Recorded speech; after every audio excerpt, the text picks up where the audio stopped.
Gold, trusted gold buyers. మీరు తాకట్టు పెట్టిన బంగారాన్ని విడిపించి ఈ రోజు ఉన్న మార్కెట్ ధరకు కొనబడను.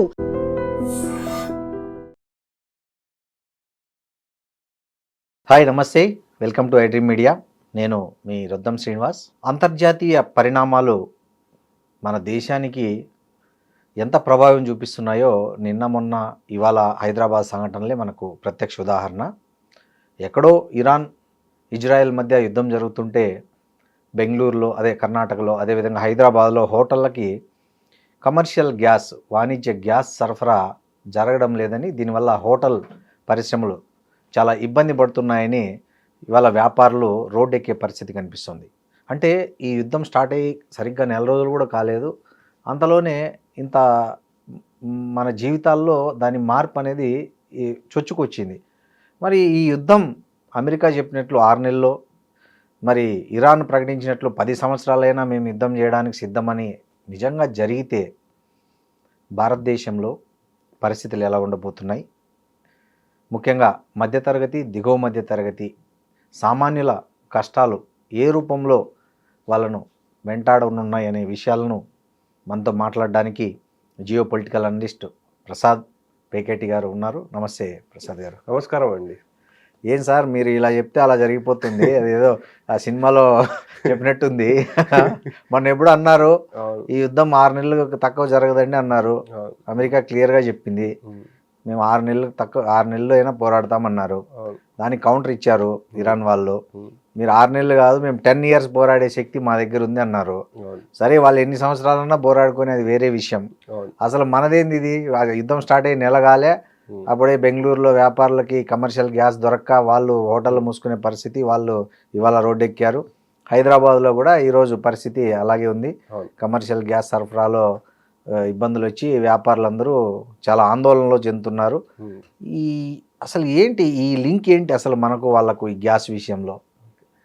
ఏమండి, ఇక్కడ మొదటగా చూసుకోవాల్సిన అంశం ఏంటంటే, యుద్ధం మొదలయ్యే ముందే చెప్పాను, ఏదో ఇజ్రాయెల్ యుఎస్ వాళ్ళు 2 వారాలని టార్గెట్ పెట్టుకుంటారు, కానీ ఆ 2 వారాలు దాటితే యావత్ ప్రపంచం చాలా ఇబ్బందుల్లో పడుతుంది, చాలా సమస్యలు వస్తాయి దీనివల్ల అని చెప్పడం జరిగింది. అయితే ఇక్కడ మనము ఏదో ఎల్పిజి గ్యాస్ అనుకుంటున్నాం, కానీ యూరోపియన్ దేశాలు వాళ్ళకి 2 days 3 days ఆయిల్ ఉంది వాళ్ళకి. పాకిస్తాన్ పరిస్థితి ఇంకా దారుణంగా ఉంది. అయితే ఈ సమస్య నుంచి బయటపడడానికి అందు గురించి వాడు రష్యన్ వాళ్ళ మీరు ఎలా అయినా సప్లై చేయండి అనడము, అవన్నీ వాడు చేయడం కారణం ఇది. ఇప్పుడు సమస్య వచ్చిందల్లా ఏంటంటే ఎల్పిజి గ్యాస్. ఎల్పిజి గ్యాస్ అంటే మనం ఇంట్లో వాడుకునే వంట గ్యాస్. ఎందుకంటే ఇక్కడ సిఎన్జి అని ఇంకొక గ్యాస్ ఉంది, అది వెహికల్స్. సిఎన్జి ఆల్రెడీ మనకు సమస్య వచ్చింది, ఎందుకంటే ఖతార్ నుంచే వస్తుంది కాబట్టి. ఇక్కడ వచ్చేసరికండి ఎల్పిజి గ్యాస్ గురించి మనకి ఏంటంటే, ఎప్పుడైనా సరే ఇక్కడ మనం చూడాల్సింది ఏంటంటే, ఒక్కసారి మనకి గ్యాస్ సమస్య వస్తుంది, ఇలా వస్తుందంటే చాలా మంది భయపడతారు. అంటే మనకి ఆలోచించండి, ఇప్పుడు మనకి వాటర్ బోర్డు చెప్పింది అనుకో, మీ ప్రాంతంలో రేపు నీళ్లు రావు అని చెప్పింది అనుకో, నింపేసుకుంటారు. ఇప్పుడు అదే సమస్య ఇక్కడ కూడా వస్తుంది. సో అందు గురించి మామూలుగా ప్రతి 45-50 రోజులకి గ్యాస్ బుక్ చేసుకునే వాళ్ళు ప్రతి 15 రోజులకి బుక్ చేసేసుకుంటున్నారు. కానీ గవర్నమెంట్ 25 రోజులు గ్యాప్ ఏదో ఉండాలని పెట్టింది. ఇప్పుడు ఈ ప్రాబ్లం రాకుండా అదొక గ్యాప్ పెట్టింది. ఇంకోటి ఏంటి, మనకి గ్యాస్ గవర్నమెంట్ కనెక్షన్లు వాటి నుంచి వచ్చేది ఇంకోటి, ప్రైవేట్ వాళ్ళు ఉంటారు మధ్యలో బిజినెస్లు చేసుకునే వాళ్ళు. అవును, వాళ్ళు కూడా ఒక బ్లాక్ మార్కెటింగ్ చేసుకుంటారు. ఇది కూడా అంటే ఒకటి అవసరము, ఇంకోటికి అవకాశం, అంతే. సో ఈ అవకాశాన్ని వాడు కూడా దాన్ని మంచిగా ఉపయోగించుకుంటున్నారు.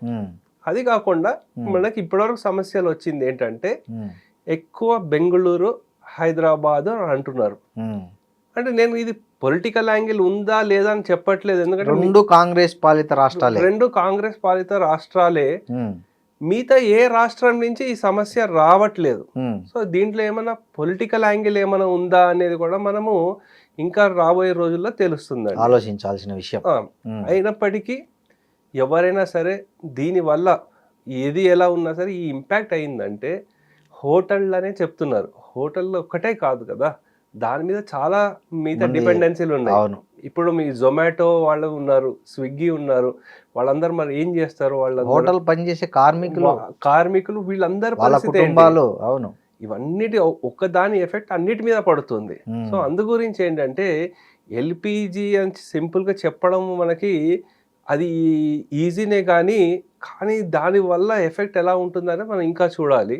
సో ఇంకా మనము గవర్నమెంట్ దగ్గర నుంచి అథెంటిక్ సోర్స్లు వచ్చేంత వరకు, వాళ్ళ ఇన్ఫర్మేషన్ ఏం చెప్పేంత వరకు మనం దీని మీద ఏ నెగిటివ్ ఏమైనా చెప్పినా సరే అది లేని భయాల్ని కలిగిస్తుంది. కాబట్టి గవర్నమెంట్ ఇప్పటి వరకు హెచ్పిసిఎల్ వీళ్ళందరూ మా దగ్గర ఎటువంటి ప్రాబ్లం లేదని చెప్తూ అఫీషియల్ గా వచ్చారు. ప్రెస్ నోట్ ఇచ్చారు సో హెచ్పిసిఎల్. అఫీషియల్ నోట్ వచ్చేంత వరకు మనం వెయిట్ చేసి చూడాలి. వచ్చిన తర్వాత మళ్ళీ దాన్ని ఎలా గవర్నమెంట్ హ్యాండిల్ చేస్తుందని చూడాలి. అపోజిషన్ అంటారా, వాళ్ళకి ఇప్పుడు పార్లమెంట్ సమావేశాలు జరుగుతున్నాయి. దాంట్లో మళ్ళీ అదొక అవకాశంగా ఈ గవర్నమెంట్ సరిగా ప్రిపేర్ అయ్యలేదు, ఈ యుద్ధం వస్తుందని తెలుసు కదా, మోదీ గారు ఇంత మంచి రిలేషన్ ఎస్టాబ్లిష్ చేశారు, ఆయన ఎందుకు ఈ ప్రాబ్లం వస్తుంది, కొన్నిటికి ఎవరు ఏం చేయలేరు. మనం ఇంకా వేచి చూడాలి ఈ సమస్య గురించి ఏమవుతుందని ఇంకా మనం చూద్దామండి. కాదండి, ఇప్పుడు కాకపోయినా ఫ్యూచర్లో వచ్చే అవకాశం ఉంది. అవును, యుద్ధం ఇట్లనే కొనసాగితే. అవును. ఎందుకంటే ఇప్పుడు ఏదైతే హార్మోజ్ జలసంధి, ఈ మెయిన్ దీని రవాణాకు సంబంధించిన అది మార్గం. అవును. సో అక్కడ టైట్ అయిపోయింది పరిస్థితి. అవును. అక్కడ టైట్ అయిపోయి ఈ రవాణా ఆలస్యం అవడం వల్ల అవును. సో ఇక్కడ రావడానికి చాలా ఎక్కువ సమయం తీసుకుంటుంది. ఈ సమయంలో షార్టేజ్ రావచ్చు, మీరు అన్నట్లు భయం కలిగించవచ్చు, లేదా కొంతమంది డిమాండ్ను అవకాశంగా కూడా మార్చుకోవచ్చు. సో ఒకవేళ నిజంగానే యుద్ధం అట్లనే కొనసాగి ఉంటే ఇండియాలో ఒక గ్యాస్ రంగంలోనే కాదు, ఏ ఏ విషయాల్లో మార్పులు వస్తాయి, దేనికి దేశ ప్రజలు సిద్ధంగా ఉండాలి? ఒకటండి, నేను అనుకోవడం ఈ యుద్ధం నిజంగానే ఇంకొక 6 నెలలు నడిచింది అనుకోండి, అంటే తీవ్రత తగ్గుతుంది. ఇప్పుడున్నంత తీవ్రత ఉండకపోవచ్చు, కానీ అది అలా చిన్నగా నడుస్తూనే ఉంటుంది. కానీ దానివల్ల ఎఫెక్ట్ ఏమవుతుందంటే మనకి హ్యుమానిటేరియన్ ప్రాబ్లమ్స్ వస్తుంది. అంటే అమాయకులు స్కూళ్ళు, వాటి మీద హాస్పిటళ్ళు, వాటి మీద అటాకులు జరుగుతూ ఉండడము, అవన్నీ అవుతూ ఉంటుంది. నేను ఇండియాలో ఎలాంటి, భారతదేశం మీద అంటారా, మనకేంటంటే మన ఎకానమీ మీద కంపల్సరీ ఎఫెక్ట్ ఉంటుందండి. అది ఎంత పర్సెంటేజ్ జీడిపి ఉంటుందని చెప్పడం కష్టము. నేను రీసెర్చ్ చేసిన దాంట్లో ఏంటంటే 0.5 నుంచి 1% వరకు మన జీడిపి గ్రోత్ మీద ఎఫెక్ట్ ఉంటుందని చెప్తున్నారు. అయితే భారతదేశం ఏం చేశారంటే ఇదే కాకుండా మిగతా 40 దేశాల నుంచి మనము ఆయిల్ని ప్రొక్యూర్ చేస్తున్నాం. అవును. సో దానివల్ల పెద్ద ప్రాబ్లం ఉండకపోవచ్చు. కానీ మేజర్గా ఆయిల్ వచ్చే రవాణా మార్గం వచ్చి హర్మోజ్ జలసంధి అంటారు. సో మిగతా వాటిలో అది ఒకవేళ బంద్ అయినా కూడా మిగతా ఏ రూపంలో అయినా మనకు రావడానికి అవకాశం ఉందా వేరే అంటే రవాణా మార్గాల ద్వారా? డెఫినెట్లీ ఉంది. దాంట్లోంచి ఇంకా పెంచుతారు, తీసుకొచ్చేది ఏదైతే ఉందో అది చేస్తారు. అదొకటే కాకుండా నెమ్మదిగా గవర్నమెంట్ ఏం చేస్తుంది, జాగ్రత్తగా వాడండి, పబ్లిక్ ట్రాన్స్పోర్ట్లను ఎక్కువ వాడండి, లేకపోతే మీరు కార్ పూలింగ్ చేసుకోండి, అటువంటివి కూడా కొన్ని వస్తాయి. ఆంక్షలు విధించే అవకాశం ఉంటుంది. ఇంకా ఏంటంటే సరే మీకు సైకిల్ ఉంటే సైకిల్ నెమ్మదిగా తగ్గిస్తూ ఉంటారు అనమాట. కానీ మనం చూసుకోవాల్సింది ఇది ఒకటే కాదు. దీనివల్ల ఏమవుతుందంటే ఎయిర్లైన్స్ ఎఫెక్ట్ అవుతుంది. అవును, ఎయిర్లైన్స్ ఎఫెక్ట్ ఏంటంటే టూరిజం ఎఫెక్ట్ అవుతుంది. ఎయిర్లైన్స్, టూరిజం, హోటల్ ఇండస్ట్రీ, ఇంకా మనకి సర్వీస్ సెక్టారు, ఇంకా ఏంటంటే ఈ పెయింట్స్ కి వాటిలన్నిటికీ కూడా కావాలి కదా ఆయిల్. అవును, అది కూడా ఎఫెక్ట్ ఉంటుంది. ఓకే, నిర్మాణ రంగం అంటే చాలా వాటిలో అంటే ఒక్క దాని ఎఫెక్ట్, దాన్ని ఇంగ్లీష్ లో డామినో ఎఫెక్ట్ అంటారు. ఒకటి ఇలా పడుతూ మిగతా అన్ని అలా పడుతూ ఉంటుంది చూడండి. అది అందు గురించి ఏంటంటే ప్రపంచంలో వీలైనంత వరకు ఇప్పుడు నేను అనుకోవడము నెమ్మదిగా ఈ మిడిల్ ఈస్ట్ లో మిగతా ఎవరైతే ఉన్నారో వాళ్ళందరూ యుఎస్ మీద ప్రెషర్ తీసుకొస్తారు. వాళ్ళు ఒకవేళ మాట వినకపోతే రష్యా, చైనా వీళ్ళతో కలిసే అవకాశం కూడా ఉంటుంది. సో నేను అనుకోవడం యుఎస్ అంత దూరం వరకు వెళ్ళదు, నెమ్మదిగా దీన్ని కంట్రోల్ చేసేసి నెమ్మదిగా ఏదో ఒక అటాక్లు అప్పుడప్పుడు ఒక బాంబు వేయడము, ఒక మిజైల్ వేయడము, లేకపోతే వాళ్ళ స్ట్రాటజిక్గా ఇన్ఫ్రాస్ట్రక్చర్ ఏదైతే ఉందో దాని మీద అటాక్ చేయడం జరుగుతుంది. ఇరాన్ వాడికి ఏంటంటే వాళ్ళ ఈ రెవల్యూషనరీస్ ఎవరైతే ఉన్నారో వాళ్ళు మాత్రము ఎక్కడెక్కడ దెబ్బ కొట్టాలో, అంటే వాళ్ళకి హిజ్బుల్లా, హౌతీలు, వీళ్ళందరూ హమాస్, వీళ్ళందరూ వాళ్ళని ఉపయోగించుకుని, వాళ్ళ నెట్వర్క్ ఉపయోగించుకుని డైరెక్ట్ అటాక్ చేస్తూ వస్తారండి. అంటే వీళ్ళ పేరు లేకుండా డైరెక్ట్ వాళ్ళని యూజ్ చేసుకుని ఎక్కడెక్కడ కొట్టాలో కొడతారు. సో దాంతోపాటు ఏం చేస్తారంటే మిగతా దేశాలు ఎవరైతే నెట్వర్క్లు ఉన్నాయో వాళ్ళకి అది కూడా కాకుండా ఇంకోటి ఏంటంటే చాలా తక్కువ చర్చించే అంశము ఇరాన్కి ఉండే కేపబిలిటీస్లో ఈ ఏమంటారంటే సైబర్ వార్ఫేర్. వాళ్ళు ఇంకా ఎక్కువ పెద్ద మొత్తాన్ని స్టార్ట్ చేయలేదు. ఇరాన్ వాళ్ళు దాంట్లో చాలా స్ట్రాంగ్ ఉన్నారు. ఆ సైబర్ వార్ఫేర్ నుంచి ఇంకా ఫేక్ న్యూస్లు, నెరేటివ్లు అటువంటివి కూడా స్టార్ట్ అవ్వచ్చు. ఇదొకటి కాకుండా ఇంకా మతాన్ని కూడా తీసుకొస్తారు. అంటే చూడండి, మన ముస్లింల మీద దాడులు ఇలా జరుగుతున్నాయి, మనం అందరం షియా సున్నీలను మనం ఇలా కొట్టుకుంటుంటే, మన పవిత్రమైన రంజాన్ మాసంలో ఇలా చేశారు, అటాక్లు చేశారు మన మీద, మనం అందరం కలిసి పోరాడాల్సిన సమయం వచ్చింది అని ఇది ఇంకా పొడుగుతూ పోతుంటే ఏమవుతుందంటే అండి, ఇక్కడ మనకి ఏమవుతుందంటే ఇక రిలీజియన్ వార్గా అయ్యే అవకాశం కూడా ఉంది. ఓకే, ఇప్పుడు ప్రస్తుతానికైతే అలా లేదు. ఎందుకంటే సున్నీలు వచ్చి యుఎస్ వాళ్ళతో కలిసి ఉన్నారు, ప్రొటెస్టెంట్ క్రిస్టియన్స్, జూయిష్ వాళ్ళతో కలిసి ఉన్నారు. కానీ రష్యా వాళ్ళు ఏంటంటే కన్జర్వేటివ్ క్రిస్టియన్స్. వీళ్ళు రష్యా డైరెక్ట్గా సపోర్ట్ లేకపోయినా సరే పరోక్షంగా సపోర్ట్ చేస్తోంది. వాళ్ళకి ఎంత లేదన్నా కొంచెం ఇంటెలిజెన్స్ అవన్నీ షేరింగ్ అవి చేస్తోంది. ఇప్పుడు ఏంటంటే కన్జర్వేటివ్ క్రిస్టియన్స్, అథీస్ట్ చైనా వాళ్ళు కూడా పరోక్షంగా సపోర్ట్ చేస్తున్నారు. ఇంకా వీళ్ళు షియాలు ఒక పక్క, ప్రొటెస్టెంట్ క్రిస్టియన్స్ వీళ్ళు, మన సున్నీలు యోధులు జ్యూస్ వీళ్ళందరూ ఒకవైపు ఉన్నారు. కానీ అది అవుతూ పోతూ ఉంటే ఏమవుతుందంటే అది రిలీజియస్ వార్గా అయ్యే అవకాశం కూడా ఉంది. అందు గురించి ఎంత త్వరగా ఈ యుద్ధం అయిపోతే అంత మంచిదండి. కానీ భారత్ మాత్రము చాలా ఏమంటారు వ్యూహాత్మక మౌనం పాటిస్తుంది. అవును, అదేదో సినిమాలో బ్రహ్మానందం అంటాడు, మీలో మీరు కొట్టుకు చావండి, నన్ను ఎంటర్టైన్ చేయండి అంటాడే. అవును, అలా అంటే చూస్తూ ఉంది భారతదేశం. అంటే మనం భారతదేశం చూస్తూ ఉంది అని అనుకుంటున్నారు, కానీ గత 10 రోజుల్లో ఒక 50 డిస్కషన్లు అయినాయి బ్యాక్ ఎండ్ లో. ఇరాన్ వాళ్ళతో మాట్లాడడం జరుగుతోంది, రష్యా వాళ్ళతో మాట్లాడడం జరుగుతోంది, అలాగే యుఏఈ ఆ పక్కన దేశాలు ఎంతమంది ఉన్నారో అందరితో మాట్లాడడం జరుగుతోంది. కానీ ఏంటంటే అవి మన వాళ్ళు ట్రంప్ లాగా కాదు కదా, వాడు జరిగినా జరగకపోయినా సరే ట్రంప్ వాడు ఇది చేసేసి అది చేసేసి, మన వాళ్ళు పక్కడు బందీగా మంచిదేలే. అంటే మన దేశం వరకు అది లాభం, ఆ మౌనం అనేది లాభమే, నష్టం లేదు దానివల్ల, లాభం తప్ప నష్టం అయితే లేదు. అంటే మనం ఇక్కడ చూసుకోవాల్సిన అంశం అండి, సెకండ్ వరల్డ్ వార్ జరిగినప్పుడు ఇలా మౌనంగా ఎవరైతే ఉన్నారో ఆ దేశాలే ఎక్కువ లాభపడ్డాయి. కరెక్ట్. మీరు చూసుకుంటే స్విట్జర్లాండ్, స్వీడన్ ఇటువంటి దేశాలు ఏవైతే ఉన్నాయో వీళ్ళు కొట్టుకు చచ్చారు. మళ్ళీ వాళ్ళ ఇన్ఫ్రాస్ట్రక్చర్ డెవలప్ చేయడానికి, లేకపోతే ఇంకా దేనికైనా సరే కాంట్రాక్ట్లు, లేకపోతే వాళ్ళకి సప్లై చేసే మెటీరియల్ ఇటుపక్క రెండు పక్కల చేసుకుంటూ వచ్చారు. అందుగురించి స్విట్జర్లాండ్ అంత పవర్ఫుల్ అయింది. ఆ చిన్న దేశము, కానీ స్విస్లో వీళ్ళు దాచిపెట్టుకున్న డబ్బులు, గోల్డ్ అవన్నీ అదొకటి. స్వీడన్ వాడు సప్లై చేసే బాల్ బేరింగ్స్, లేకపోతే వోల్వో వాడు సంవత్సరానికో లేకపోతే నెలకో 1200 ఉండేది, 2 లక్షల వరకు సప్లై చేయగలి. అంటే ఆ 20 యుద్ధమైన ఒక 20 సంవత్సరాలకి ఈ దేశాలు ఎవరైతే న్యూట్రల్గా ఉన్నారో, కామ్గా ఉన్నారో, ఇద్దరు దేశాలతో మంచి రిలేషన్ మెయింటైన్ చేశారో, రెండు దేశాలు లేకపోతే మంచి అలయన్స్లు ఎవరైతే ఉన్నారో వాళ్ళతో సత్సంబంధాలు ఏర్పరచుకున్నారో ఆ దేశం చాలా పురోగతి చెందింది.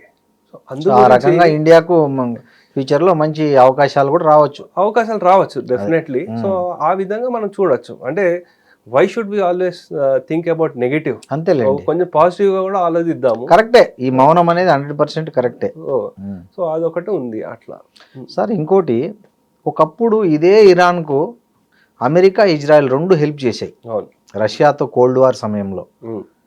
బట్ సీన్ కట్ చేస్తే 1979 తర్వాత ఎందుకు ఆ సహకారం కాస్త వ్యతిరేకంగా మారింది? ఏం జరిగింది అసలు? ఎందుకు ఇరాన్ను ఇజ్రాయెల్, అమెరికా వ్యతిరేకించడం మొదలుపెట్టాయి?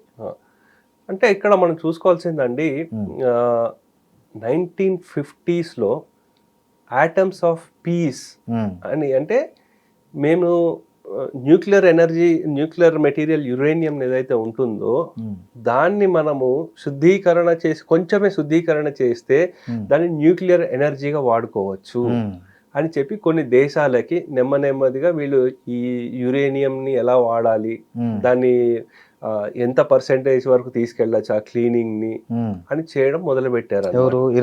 ఇరాన్ కాదు, యుఎస్. ఓకే. హిరోషిమా నాగాసాకి అది అయిన తర్వాత నెమ్మదిగా 1950s లోంచి ఆటమ్స్ ఫర్ పీస్ అని ఒక కాన్సెప్ట్ ని తీసుకొచ్చారు. దాంతో ఆ దేశాలని వాళ్ళకి ఒక పొటెన్షియల్ అలైస్ గా, అంటే వాళ్ళతో పాటు భాగస్వామ్యాలుగా చేసుకుంటూ వచ్చారు. నెమ్మదిగా ఏం చేశారంటే అక్కడ ఉండే ఎప్పుడైతే ఈ కోల్డ్ వార్ ఇంకా ఇంటెన్స్ అయిందో 60s దాటిన తర్వాత వీళ్ళకి ఇరాన్లో అక్కడ ఉండే రాజు వీళ్ళకి ఫేవరబుల్ గానే ఉన్నాడు, అమెరికాకి ఫేవరబుల్ గానే ఉన్నాడు, లిబరల్ గా ఉన్నాడు. సో ఎవరైతే ఇస్లాంలో బాగా స్ట్రాంగ్ గా ఫాలో అవుతూ వస్తుండే వాళ్ళకి ఎవరైనా కొంచెం వాయిస్ ఎత్తే కూడా వాళ్ళని ఉరికంబాన్ని ఎక్కించడం, ఇటువంటి పనులన్నీ చేస్తూ వచ్చారు. షా పెహెల్వి. సో అయితే ఏమైందంటే ఆ సమయంలో నెమ్మదిగా ఇజ్రాయెల్ వాళ్ళు కూడా ఈ ట్రైనింగ్ ఇవ్వడాలు, కొన్ని మెటీరియల్ సప్లై చేయడాలు, రాడార్ని ఎట్లా యూజ్ చేసుకోవాలి, ఇవన్నీ ఇస్తూ వచ్చారు. అయితే 79లో ఇస్లామిక్ వాళ్ళు రెవల్యూషనరీ తిరుగుబడ్డారో, అయితే దాంతో ఆ మెటీరియల్ న్యూక్లియర్ అన్నీ ఏవైతే ఉన్నాయో అవి వాళ్ళ చేతిలో వెళ్ళిపోతుందని భయం ఒకటి వీళ్ళకి పట్టింది.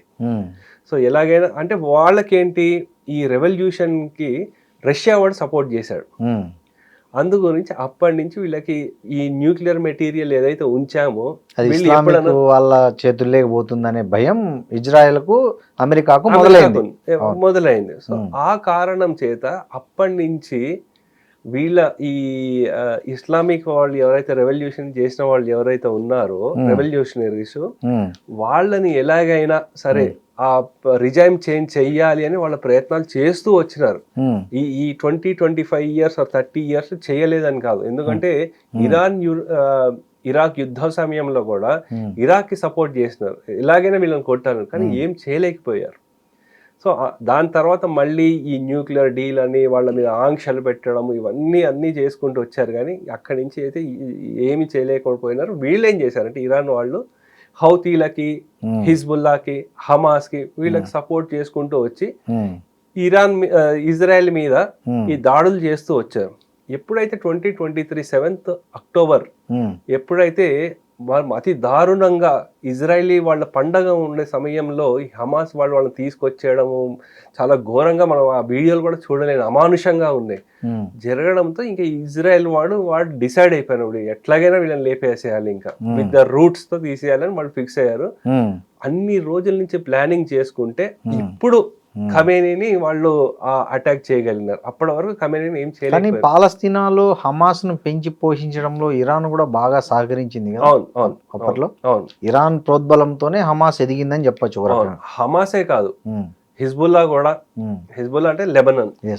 అంటే ఇజ్రాయెల్ కి చుట్టూ ఉండే దేశాలు ఎవరైతే ఉన్నారో వాటిలన్నిటినీ, ఎందుకంటే వీళ్ళు ఇజ్రాయెలే కాదు, కొన్ని మనకు యుఏఈ ఈ దేశాలు ఉన్నాయి కదా, వీళ్ళతో కూడా వీళ్ళకి టెన్షన్ ఎప్పుడు, ఎందుకంటే షియా సున్నీ ప్రాబ్లం అక్కడ వచ్చేసరికి వీళ్ళందరినీ కంట్రోల్ చేయడానికి ఇరాన్ వాళ్ళు ఈ ప్రాక్సీలని వాళ్ళని అలా పెంచుకుంటూ వచ్చారండి.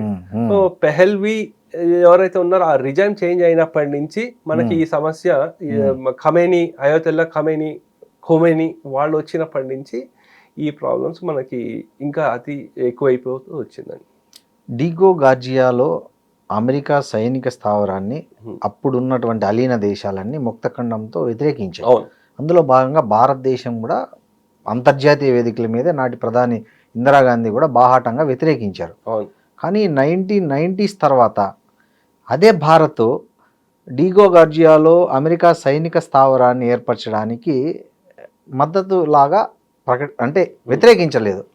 ఏమో ఈ మధ్యలో ఏం జరిగిందంటారు? అంటే 1960s లో ఎందుకు దాన్ని అపోజ్ చేశారంటే, అప్పుడు ఉన్న మిగతా నాన్ అలైన్ కంట్రీస్ అంటారు, ఎందుకు అపోజ్ చేశారంటే అప్పుడే బ్రిటిష్ వాళ్ళ దగ్గర నుంచి అందరూ కాలనీస్ విముక్తి పొందారు. అవును. ఈ స్టెప్ ఎవరైతే తీసుకుంటున్నారో దాన్ని మళ్ళీ ఇంకొక కాలనైజేషన్ చేస్తారు అన్న ఉద్దేశంతో, భయంతో దాన్ని వ్యతిరేకించారు. అది ఎప్పుడైతే చైనా వాడు నెమ్మదిగా ఎక్స్పాండ్ చేసుకుంటూ వచ్చాడో సరే మరి మారిషస్ ఇవన్నీ మన దగ్గరే, డీగో గార్సియా కూడా మన దగ్గరే ఉంటుంది.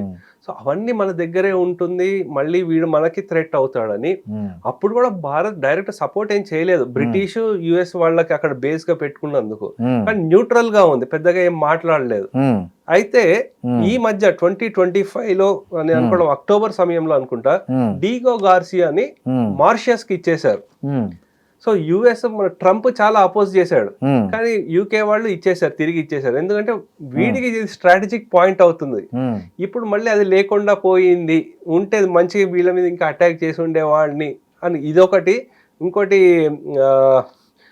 దీంట్లో ఆఫ్ఘనిస్తాన్ లో ఒకటి ఉంది ఎయిర్ బేస్, అది మాకు కావాలి అని, అది తాలిబాన్ వాళ్ళు ఒప్పుకోలేదు అనమాట. సో ఇవి ఏవైతే ఉన్నాయో ఈ స్ట్రాటజిక్ అంటే డిఫెన్స్ పరంగా ఏవైతే స్ట్రాటజిక్ గా ఉన్నాయో అవి వెళ్ళిపోవడం చేత అమెరికా వాడికి మంచిగా ఎస్టాబ్లిష్ చేసుకోవాల్సిన ఎయిర్ బేస్ లేదు అన్నారు. సో మీకు చెప్పింది ఏంటంటే ఎందుకు కామ్గా ఉంది, దాని తర్వాత ఏమైంది 2025లో కూడా చెప్పాం. సార్ ఇంకోటి, ఈ ఖొమేనీ వచ్చిన తర్వాత, ఇస్లామిక్ విప్లవం తర్వాత ఇరాన్లో చాలా అరాచకాలు జరిగాయి. లౌకికవాదులను, కమ్యూనిస్టులను పట్టుకొని ఇష్టం వచ్చినట్లు కాల్చడము, చంపడము, ఘోరంగా క్రూరంగా బిహేవ్ చేశారు. కానీ దాన్ని కొంతమంది సమర్థించారు. అప్పుడు ఇస్లాం మీద మాట్లాడిన మన భారతదేశ రచయిత సల్మాన్ రష్డీ మీద కూడా ఫత్వా జారీ చేసింది ఇరాన్. నువ్వు పశ్చిమ దేశాల వైపు నుండి నువ్వు ఇస్లాంకు వ్యతిరేకంగా మాట్లాడద్దు, ఖబర్దార్ అని హెచ్చరించింది. సో ఆ అంత అణిచివేత ఉందని చెప్తున్నారు కదా ఇరాన్లో. మరి అక్కడ ప్రజా విప్లవం రాలేదా? ఎందుకు ప్రజల తిరుగుబాటు ఎందుకు జరగలేదు? అంటే మనము అంటే అంతర్గతంగా అవుతూనే చాలాసార్లు జరిగాయి కూడా. మొన్న ఈ మధ్య జరిగిన దాంట్లో ఇరాన్ లోనే దగ్గర అంటే ఆ అఫీషియల్ నెంబర్ అయితే ఎప్పుడు రిలీజ్ చేయరు, కానీ 40,000 నుంచి 1,00,000 మందిని చనిపోయారు ఈ ఫైరింగ్ లో వాటిలతో అంటున్నారు. ఇంతవరకు నిజమా తెలియదు మనకి. అవి అంటే అంతర్గతంగా ఈ మధ్య జరిగింది, ఒక 2-3 నెలల క్రిందట జరిగింది. సో అటువంటి చాలా జరుగుతూ వచ్చాయి. కానీ ప్రాబ్లం ఏమొస్తుందంటే మనకుండే ఇల్లిబరల్స్, నేను వాళ్ళు లిబరల్స్ అని చెప్పుకుంటారు కానీ వాళ్ళు ఇల్లిబరల్స్ అనుకుంటాను. ఎందుకంటే వాళ్ళకుండే హిపోక్రసీ ఎలాగంటే, మనకు వేరే మతాల్లో ఇది ఏమైనా జరిగితే అబ్బా ఇలా జరిగారు, ఇక్కడ ఇలా అన్యాయాలు చేశారు అలా అంటారు. కానీ ఎప్పుడైతే అలా ఎక్స్ట్రీమ్ ఇస్లామిక్ రాడికలైజేషన్ అవుతోందో దాని గురించి ఏ ఒక్క మాట మాట్లాడరు. కాబట్టి అది అక్కడ వాళ్ళ కమ్యూనిస్ట్ లిబరల్ థాట్ ప్రాసెస్ ఉండే వాళ్ళని ఎగ్జిక్యూట్ చేసేసినా సరే, వాళ్ళని ఉరికమ్మం ఎక్కించినా సరే, వాళ్ళు అవంతా చూడరు. అమ్మ వీళ్ళు ఏమన్నా అంటే వీళ్ళ దగ్గర నుంచి మనకు వచ్చే ఫండింగ్ ఎక్కడ తగ్గిపోతుంది, ఆ ధోరణిలోనే ఉంటారు. కానీ అంతర్గతంగా చాలా జరుగుతూ వచ్చాయి, చాలా అంటే చాలా జరుగుతూ బయట ఎక్కడ మనకి పబ్లిష్ అవ్వలేదు. కొన్ని వీడియోస్ అవి వచ్చినాయి కానీ ఇంకా ఎక్కువ జరిగాయి. కానీ అక్కడుండే ఆ రిజైమ్ ఏదైతే ఉందో వాళ్ళు బాగా ఇన్ఫర్మేషన్ కంట్రోల్ చేసుకుంటూ వచ్చి, ఇంకా ఇంటర్నెట్ అయితే కట్ చేసేసినారు కదా, ఎవరికి లేదు కూడా. అక్కడ ఇంకా ఏ సమస్యలో ఉన్నారో వాళ్ళ పరిస్థితి ఏంటో ఇంకా ఎవరికి ఏం తెలియదు. ఇప్పుడు మొత్తం కంట్రోల్ చేసుకుంటూ వచ్చారు. అది సార్ ఒకటి, అణ్వస్త్ర వ్యతిరేక ఒప్పందం మీద ఇరాన్ సంతకం చేయాలనేది అమెరికా మొదటి నుంచి ఒత్తిడి చేస్తున్నది. అది ఒప్పుకోకపోవడం వల్ల 2006 నుంచి ఐక్యరాజ్య సమితి ఆధ్వర్యంలో ఇరాన్ మీద ఆంక్షలు అనేటివి మొదలుపెట్టారు. అసలు అమెరికా తన దగ్గర అణ్వస్త్రాలను ఉంచుకొని ఇతర దేశాలను అలా అనడం ఎంతవరకు కరెక్ట్ అనేది ఇక్కడ మేధావులు ప్రశ్నిస్తున్నారు. అవును, అలా అంటే ఇప్పుడు మిగతా దేశాలు కూడా ఉన్నాయి. ఇప్పుడు రష్యా కానీ, చైనా కానీ, ఫ్రాన్స్ కానీ, యూకే కానీ ఒక యుఎస్ వాడిని సపరేట్ చేయక్కర్లేదు. కానీ ఉట్టి యుఎస్ వాడిని ఎందుకు టార్గెట్ చేస్తున్నారంటే, ఇటువంటి న్యూక్లియర్ వెపన్స్ ఉన్నాయి అని చెప్పి ఇరాక్ మీద అటాక్ చేయడము, లేకపోతే ఇరాన్ మీద చేయడము, ఇంకా ఇటువంటి చేస్తూ వచ్చారు. ఎందుకు చేస్తూ వచ్చారంటే, దీన్ని వాళ్ళు ఇక్కడ రాడికల్స్ మొత్తం మత ఛాందస్వం ఎక్కువ ఉంది, వీళ్ళ చేతిలో వెళ్ళిపోతే ఎలాగైనా మళ్ళీ వీళ్ళు అటాక్ చేస్తారు అంటారు. కానీ ప్రాబ్లం ఏంటంటే, ఇటుపక్కన ఉండే వాళ్ళు ఏమంటారంటే, మీరేం ఇప్పటివరకు ఏమైనా ప్రూవ్ చేసినారా, ఉన్నాయని చెప్పారా, మీరు ప్రూవ్ చేయగలుగుతారా, దానికి యురేనియం ఎన్రిచ్మెంట్ చేస్తున్నారని చెప్పారు. యాక్చువల్లీ వీళ్ళు ఎప్పుడైతే ఇచ్చారో యురేనియం, అప్పుడు దాన్ని శుద్ధీకరణ చేసిన తర్వాత అది 10% 15% ఉండేది. కానీ 2006 తర్వాత మనకి ఇతను ఒబామా వచ్చిన తర్వాత దాన్ని ఎంత శాతం ఉందని చూస్తే అది 35 to 40%కి వెళ్ళింది. దాన్ని మళ్ళీ ఇంకా చెక్ చేస్తుంటే అది 45-50% వరకు 60% వెళ్తే డెఫినెట్లీ దాన్ని ఒక వెపన్గా యూజ్ చేసుకోవచ్చు యురేనియంని. ఆ భయం చేత వీళ్ళు ఎప్పటి నుంచో స్థావరాల మీద అటాక్ చేయడము దాన్ని కంట్రోల్ చేయడం చేశారు. ఈ మధ్య 12-day వార్ ఏదైతే జరిగిందో ఆ స్థావరాల మీద అంటే ఎంట్రీ పాయింట్ ఎగ్జిట్ పాయింట్ మీద అటాక్ అయితే చేశారంటున్నారు. ఇంకా 450 kilograms ఆఫ్ యురేనియం ఎక్కడ ఉంది, దాన్ని ఎంతవరకు శుద్ధీకరణ చేశారు అనేది ఎవరికీ తెలియదు. అది అందరికీ భయం అన్నమాట ఇప్పుడు. ఇంకోటి సార్, మన హైదరాబాద్ ముఖ్యంగా భారతదేశం కంటే కూడా హైదరాబాద్కు ఇరాన్కు చాలా దగ్గర సంబంధాలు ఉన్నాయి. హైదరాబాద్ నగరాన్ని నిర్మించిన కులీ కుతుబ్ షాలు సేమ్ ఇరాన్లోని ఇస్ఫహాన్ నగరం నమూనాలోనే దీన్ని ఆర్కిటెక్చర్ చేశారని కూడా చరిత్రకారులు చెప్తున్నారు. ఇప్పుడు మనం చూసుకుంటే చాలా చోట్ల ఇరానీ చాయ్ అని అమ్ముతుంటారు. అసలు 1970s వరకు హైదరాబాద్లోని ఇరానీ హోటళ్లలో షా పహ్లావి, అప్పటి ఇరాన్ రాజు షా పహ్లావి ఫొటోస్ కూడా పెట్టుకునేవారంట. సో ఆ తర్వాత ఖొమైనీ ఫోటోలు వచ్చాయంట ఆయన ప్లేస్ లో. చూసిన వాళ్ళు చెప్తుంటారు. అసలు ఏంటి మనకు ఇరాన్కు హైదరాబాద్కు ఉన్న రిలేషన్ ఏంది, హైదరాబాద్ లో ఇరానీ చాయ్కి ఇరాన్కు ఉన్న సంబంధం ఏంది? అంటే ఇక్కడ ముఖ్యంగా చూసుకోవాల్సింది కులీ కుతుబ్ షా గారు. వారు అక్కడి నుంచి వచ్చినవారు, ఇరాన్ నుంచి వచ్చినవారు. అలాగే దాని తర్వాత ఏంటంటే చాలా తక్కువ మందికి తెలిసిన విషయం ఏంటంటే హైదరాబాద్లో మాట్లాడే భాష 1890 వరకు ఫార్సీనే ఉండేది. సో ఉర్దూ కాదు, ఫార్సీనే ఉండేది. దాని తర్వాత కాలక్రమేణా మళ్ళీ నెమ్మదిగా ఉర్దూ రావడము. అంటే నిజాం వాళ్ళు కూడా ఫార్సీనే ఉండేది. తర్వాత 1900 నుంచి ఉర్దూ మొదలైంది. సో చాలా మంది ఎక్కువ మంది ఇదేంటంటే మనకి ఇరాన్ నుంచి వచ్చే వాళ్ళకి ఇది ఒక హబ్ లాగా. అంటే చాలా మంది ఇరాన్ వాళ్ళు ఇక్కడ వచ్చి ఉండేవాళ్ళు, ఎక్కువ మంది మెహదీపట్నంలో ఉండేవాళ్ళు. సో ఆ టీ చేసే పద్ధతి ఏదైతే ఉంటుందో అది ఇరాన్ లో చేస్తారు. అందు గురించి ఇక్కడ ఇరానీ ఛాయ్లను ఉండేవి. మీరు చెప్పింది వాస్తవమే. చాలా మటుకు మీరు 70s అన్నారు, నేను 80s 90s లో కూడా వాళ్ళ రాజు ఫోటో అయితే షా పహ్లావి ఫోటో ఉండేది. ఉండేది.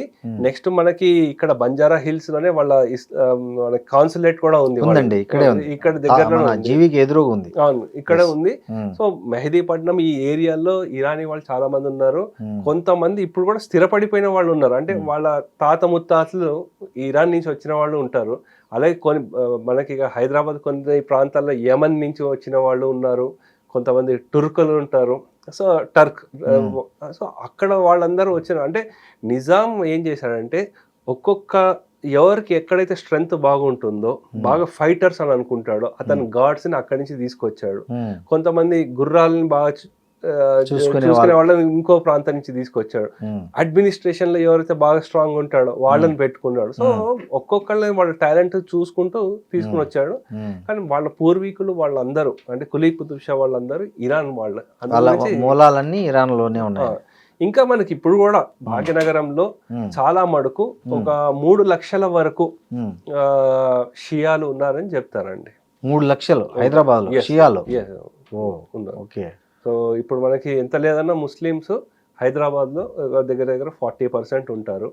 సో మనకి ఎంత లేదన్నా ఒక 10-15% వాటిలో వేసుకున్నా సార్ 3 లక్షల పైనే ఉంటారు. సో దానిలో షియాలు కూడా 3 లక్షల మంది అంటే పెద్ద సంఖ్యలో ఓకే.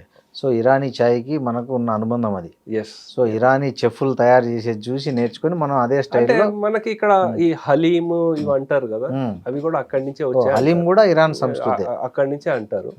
సో బిర్యానీ మీద ఆ డిస్కషన్లు అవన్నీ వస్తూ ఉంటాయి, కానీ అది ఎంతవరకు వాస్తవం మనకు తెలియదు. కానీ బిర్యానీ ఎందుకంటే అక్కడ రైస్ అంతలా లేదు కదా, అక్కడ స్టేబుల్ ఫుడ్ కాదు కాబట్టి బిర్యానీ నిజంగా ఇరానిదా లేకపోతే ఎక్కడదా అనేది ఇంకా అది అంత కన్ఫర్మ్ గా అయితే తెలియదు. సో అది థ్యాంక్ యూ ప్రసాద్ గారు, చాలా ధన్యవాదాలు. చాలా మంచి విషయాలు చెప్పారు. ముఖ్యంగా మన తెలుగు రాష్ట్రాలలో సంబంధించి రిలేట్ అయ్యే విషయాలు చాలా చేశారు. Thank you. ఓకే అండి, నమస్తే.